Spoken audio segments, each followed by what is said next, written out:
এই বছর ঈদের জন্য অমুকের অত হাজার টাকা বাজেট, তমুকের অত হাজার টাকা বাজেট।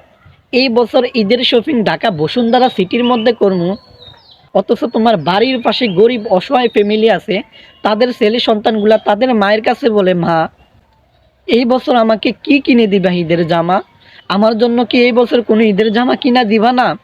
তখন মা সন্তানকে বুঝ দেয়, বাবা হ্যাঁ অবশ্যই দিব, একটু ধৈর্য ধর, তোর বাবা দেখি কি নিয়ে আসে। যখন বাবা খালি হাতে আসে, তখন ছেলে সন্তানগুলারে বুঝ দিয়া ঘুম ফারায় রাখে। আর তুমি ঢাকা বসুন্ধরার মধ্যে যাইয়া তুমি মার্কেট করো, তোমার বাড়ির পাশে ছেলে সন্তানরা গত বছরে জামা পরে এ বছর ঈদ করে, সেদিকে তোমার কোনো লক্ষ্যই নাই।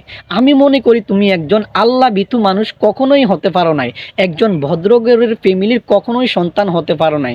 যদি একজন ভদ্রঘরের ফ্যামিলির সন্তান হইতা, কখনোই তোমার বাড়ির পাশে সন্তানরা এইভাবে পুরনো ঈদের জামা পইরা ঈদগাহের মধ্যে যাইতে পারে নাই। তুমি একজন বসুন্ধরা সিটির মধ্যে মার্কেট কইরা তোমার বাড়ির পাশে ছেলে সন্তানরা এইভাবে পুরনো জামা পরে ঈদ করতেছে, তোমার লজ্জা থাকার বিষয়।